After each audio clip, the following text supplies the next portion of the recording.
Shine.fm presents Stronger Together, a show about growing in marriage, parenting, relationships, and community. Here's Seth Tower Hurd. This is Stronger Together. My name's Seth Tower Hurd. Dan and Angie Leverance are both vocalists, worship leaders, people with a lot of church experience, and parents.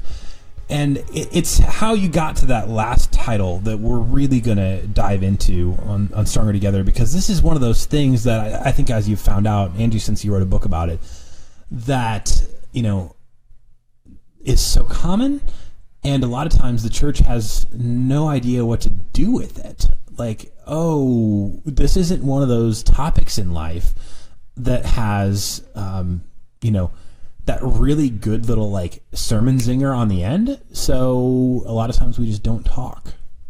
And so that's what we're going to do on this particular episode.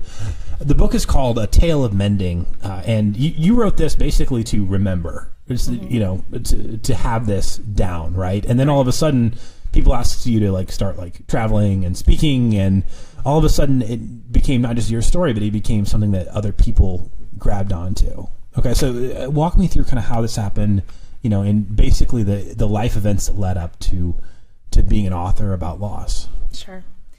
Dan and I got married back in the 1900s,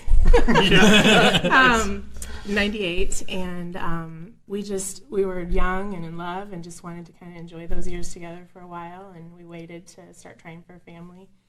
And then around 2001, we had just recently moved from California back to Michigan, and we thought, hey, this is a perfect opportunity to start trying because we're near our family again.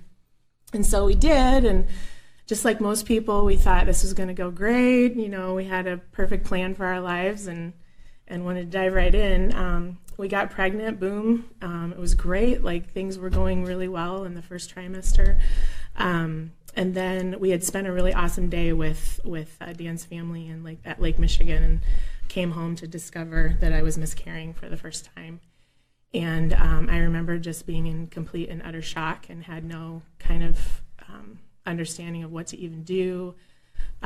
Just great sadness. And it happened so quickly that I just kind of like, okay, what's going on, And then went to see the doctor. They explained that that it happens so often. It was the first time that we had heard how common miscarriage was, because it was just devastating for us at that point. Right, because people don't really talk about it. And if I can jump in there, what is the actual stat? Like, how many? 1 in 4. 1 in 4 pregnancies end in miscarriage. Mm-hmm.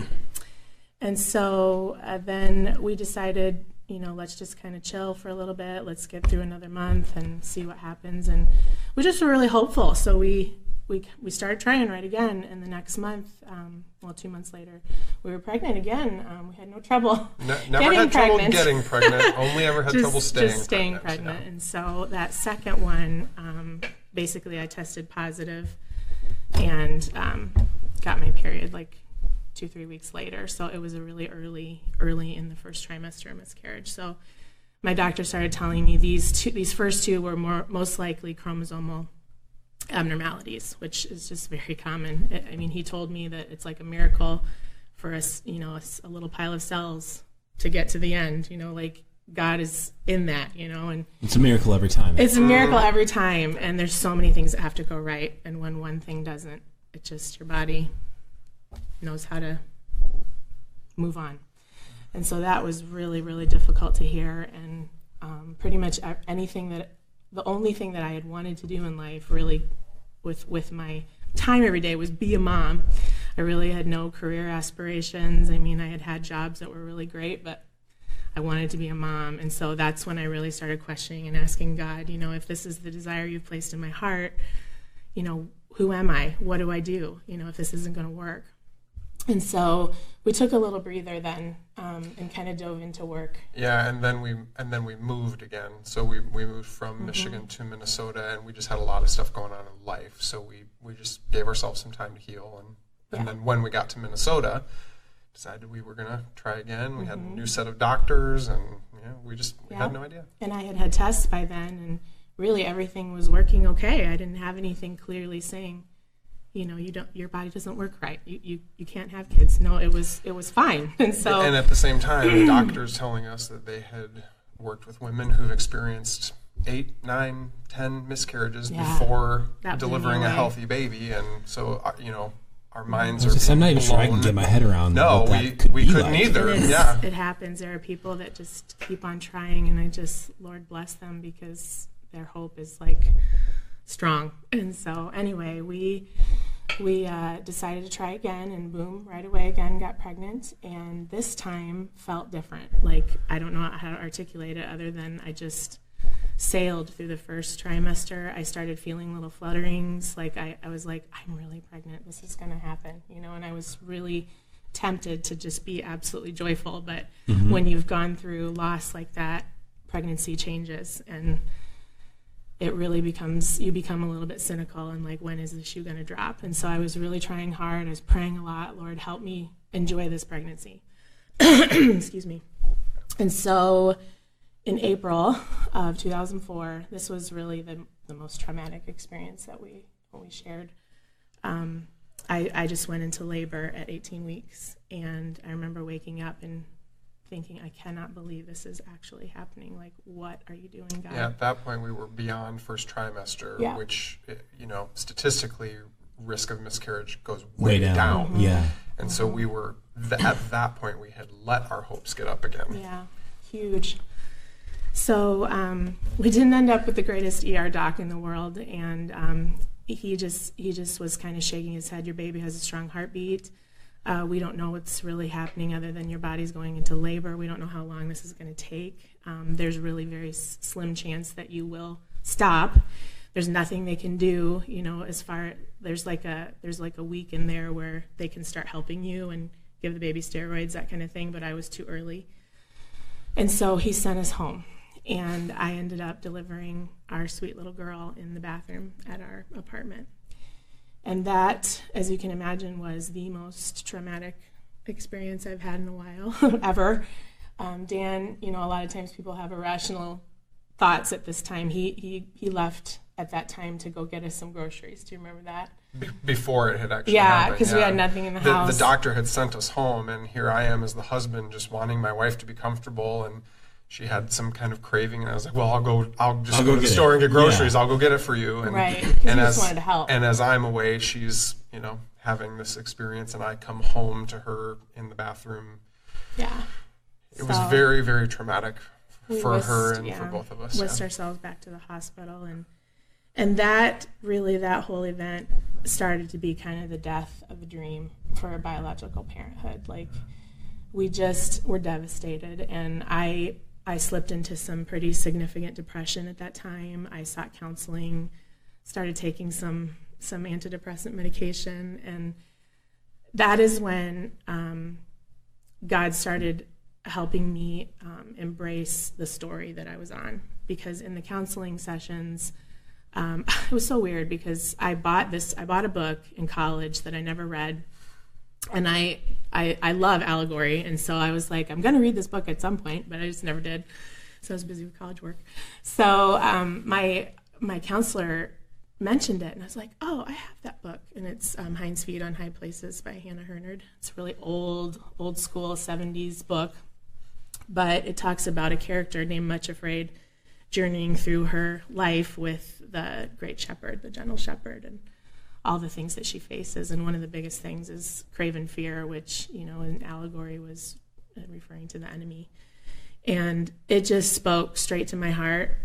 Every part of it helped me understand who I am in the Lord and who I am on this journey that I'm on, and that grief could be my friend, that I could embrace the pain and let it be the place where I'm really real and raw with God. That I've never heard before. Let's camp out there for just a minute. So grief being your friend. Yeah.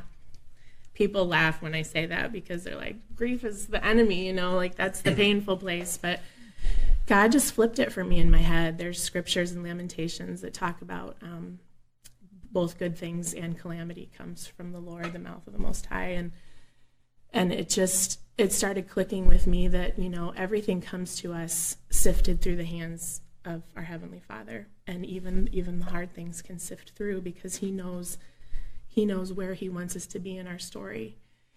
And he's writing it. I'm not in charge. I'm not a pawn in this world. He's in charge. And so when he showed me that grief could really be a place where I can identify with what Jesus went through, that's when I was like, okay, I don't have to be afraid of this. It doesn't have to be evil and horrible, and I can embrace it and let her become my friend. And she became a character in my story. Before we move on, I want to backtrack a little bit here. So you guys, we're past the first trimester, so people probably knew. Mm-hmm. I just want to talk about how, as a Christian, to talk about tough things to people, which I feel like a lot of times is just acknowledge it, live with them, and shut up. I lost a brother in childhood, and I think back to some of the things that people said, like, that were well-intentioned, and I'm like, why did you think that was a good idea? Where did you get this at? Just shut up. Like, literally, just don't even do anything. Avoid me. There's characters. It's actually better than being this weird, right? Mm-hmm. Or saying, we had people telling us if we would just use their chiropractor, this wouldn't have happened. And I mean, unbelievably ridiculous things that I really think people are well-intentioned. Yeah. I name them in my book. Mr. and Mrs. Means Well. So, because they do. They mean well. And so it's almost like I got to a point where I had to make other people feel better about what had happened to me. Yeah. Because how they were dealing with it at church and stuff. So that was really difficult. Well, can you say that again? You had to make other people feel better. I had to make them feel better about what I was going through, because they were like projecting all these things onto me and giving me all this great advice, and I'd be like, it's okay. God's writing my story. I'll figure this out. Thanks for your input, but and then just kind of move on. As I think about having gone through the line at wakes, visitations, and what I've always said is, I am blah blah blah. I knew this person, because of whatever. I'm so sorry for your loss. Because anything else just probably doesn't need to be said. Yeah. The people who were the most meaningful to us were the people who just were with us and who did exactly that. Over. We had a graveside service for Zoe, and we still have really precious memories of that, and people just being with us. And taking care of us. Mm-hmm. That's what we needed. We didn't need advice at that point, and we didn't need whatever you think your solution to our problem is. We were grieving. Love and comfort. We just needed comfort and encouragement and love. Mm-hmm. Yeah. And just acknowledgement, like you said, that it's real. Like, this person is real. Mm-hmm. She didn't get to be born at the time when baby was supposed to be born, but she was a real human being. Excuse me. Going back to, when you knew that you needed some help, moving on, what was the sign to you that you needed to step into counseling? And, Constant tears. Constant. I mean, the feeling of lowness all the time. And I remember just, Dan, and then some irrational stuff too, like I had some mood swings. My hormones were out of whack because I had 3 miscarriages. And then I didn't tell you about the 4th. I mean, we ended up 2 years later experiencing a 4th miscarriage, but this was after some counseling, and that one again was chromosomal. So just your hormones are going crazy. You can tell when you just don't feel like yourself anymore, and that's where I was. It's also helpful to have other people in your life helping you to realize that.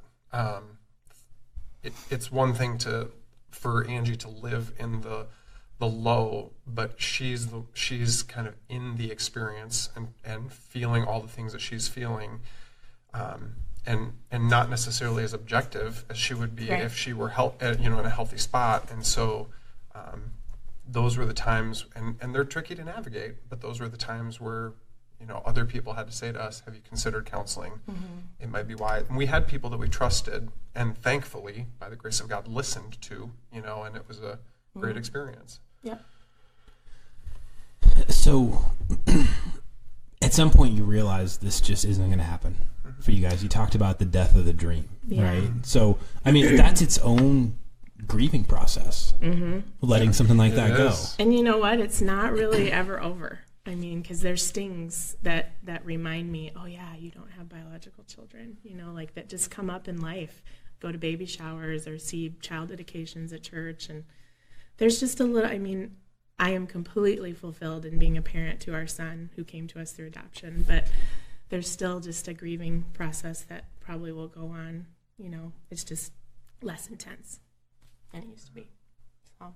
Yeah, and we, after that third loss, like we knew that we did not have the emotional stamina to keep enduring miscarriage after miscarriage after miscarriage until we delivered a healthy baby. At that point, God brought a pretty amazing family into our lives, and we kind of, I think we had always, everybody I think has some kind of awareness that this adoption thing exists, but we had people literally walk right into our lives, and it was like God just put them there, and we fell in love with the idea of adoption. It was very scary, and I had a long way to come. Like Angie was on board far before I was. So what was hard about that for you?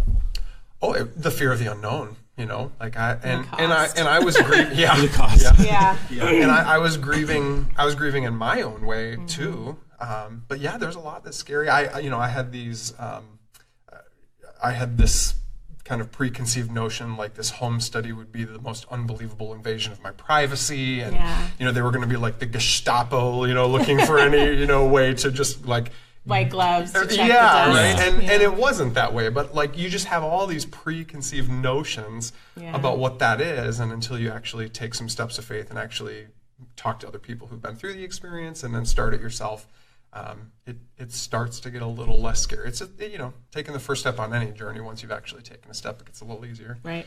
And this family that Dan's talking about, they just exemplified how anybody can do it. I mean, you just have to take a step. And so, just getting to know them showed me that we can do this too. Yep. So after third miscarriage, the place that we came to was, we will try one more time. And if that pregnancy ends in miscarriage, then we will pursue adoption, because we also realize that there are so many kids in the world who just need families. Yeah. And we felt like our dream and our calling wasn't, we never felt like God was saying, you need to be a biological parent. We knew that we wanted to parent and we wanted to be a family. And so we started walking down the road toward adoption and bit it off little by little. It's a long process. Scary as it was, yeah. And at that point, did you feel fairly healed? No. Nope. Somewhat. I will say that my eyes were opened in a whole new way to the suffering in the world, because once you start thinking about the fact that there are orphans that have no parents and are living in abject poverty, then it's not to change or minimize what I had been through, but it gave me new eyes to see, wow, the brokenness now that I'm going to be inviting into my heart and life is just as significant as what I have gone through, and it's like God showed me, this is going to be a broken mess, but I'm going to make something really awesome with it, and if you just keep trusting me and take the next step. And so adoption, another friend of mine who's in the adoption world, she coined the term brutiful, because it's brutal and beautiful. Like, it is an amazing thing. And so I forget where you're going with your question, but I just wondered, like, had you kind of crossed this line of like, man, of healing? We are healed enough to move forward in this. So I do think that I think it's unwise for any prospective adoptive parent to not be at least a decent place in their healing journey before they pursue adoption. Yes. So I do feel like we had at least processed that, enough time had gone by, we had done counseling. So well, otherwise I feel like we were in a healthy place. Yeah. Otherwise it's like, maybe if I can use a romantic relationship example, it's like calling off the wedding 8 hours beforehand and having a first date 4 days later. Correct. Yes. No. Yep. Yeah. And it was a long journey for us. By the time our son came home, we had been married for 13 years at that point. Well, our last miscarriage was in 2006, and we didn't start the adoption process until 2008. Correct. So 2 years had gone by even since that. Mm-hmm. Okay, so your son was born in Africa. Mm-hmm. Born in Ethiopia. Ethiopia. And So you guys wound up going the international route. You kind of hop on a plane like you're going on vacation or a mission trip, and then you come back and there's one more of you. Like, that's weird. Yeah. On a second trip. Few steps before that happened. About what was it, like a 3-year-long process by the time you got we home? joined a program that at the time when we started, it was 7 to 9 month wait. I mean, that's what they said. Once you submit all your paperwork and you're ready for referral, which is the information packet on the child, it's 7 to 9 months. And so we're like, whoa, this is going to be so awesome. Yeah, we're going to be just like family a regular in no pregnancy. time. Yeah. But it took 22 months to get our referral for Tate. Like, it was unbelievable. The popularity of the program in the state that we had no idea. Yeah, there was an explosion of interest in that program because Ethiopia kind of boomed at the time. Yeah. And then, I mean, people who have been through international adoptions or any adoption understand this, like that there are times where new programs like that open, and if you're not careful, unscrupulous things start happening. Right. And so Ethiopia started coming under scrutiny from the international adoption community, and they had to, get some things figured out, but that impacts the families who are in process. And so it ended up taking a very long time. Mm-hmm. Not for the faint of heart, for sure. Exactly. And so how old was Tate when he showed up in your lives? We met him for the first time when he was 8 months old. Yeah. And then again, there's backstory to all of this, but we had to make 2 trips to Ethiopia. So the first trip we met him, and he was 8 months old at that point. And by the time we were able to actually bring him home, he was 13 months old. Which is, because our files hit some snags. There was missing stamps because we had been in the process so long. Certain things expired that they didn't foresee. You have to do it again. You have to do it again, and then you're back in the bureaucratic system. Right. All the red tape and all that stuff. Right. So walk me through that, somebody that's maybe come through your journey. You come home with this kid. He's a little over a year old, which means really active. Yes. Just about to walk. How do you go about becoming a family? Patience. And I worried about absolutely everything. Sometimes I wish I could go back and relive those first few months and just soak it up more, because I was scared out of my mind. Like, here you go, here's your kid, and I thought, oh, it's going to be this instantaneous. I'm just going to love him like with this deep, unconditional love, and you know what? I did, but it wasn't as romantic as I thought it would be. People romanticize adoption and think that the moment that a child is matched with you or put in your home or a baby's put in your arms or whatever you want to say, there's this magical thing that movies do, that isn't what happens in real life. And the reality is that we were the first white people that our son had seen, and he was scared of us because we looked different, and he had been through unbelievable loss of his own and was grieving even as an infant and trying to figure out how to deal with his own loss. And literally the first thing that happened when they put him in Angie's arms for the first time is he screamed. Louder than I've ever heard a child scream. And so that was a little it just hard kept to deal with. And kept going and kept going because he was terrified. Yeah.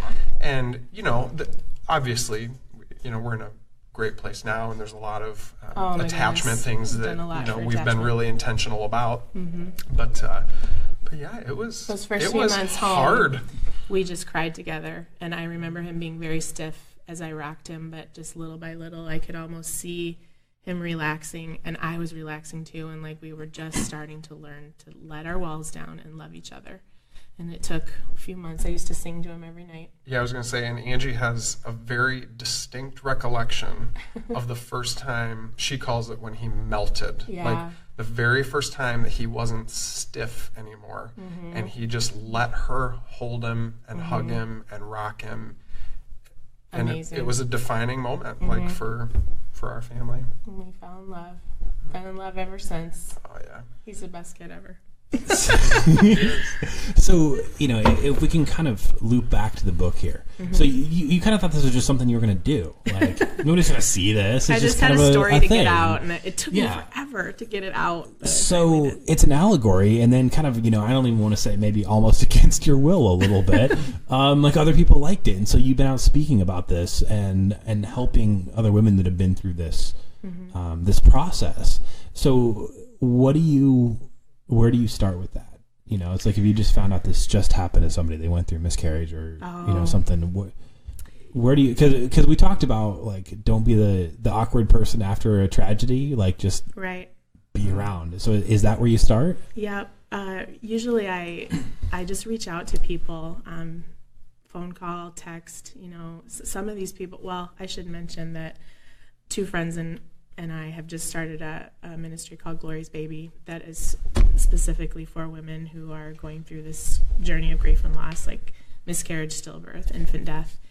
And one of the things we do is meet monthly, have a support group where we just get together and share our stories and see where we're at. We do check-in, you know, like, how are you today? Because I didn't have that.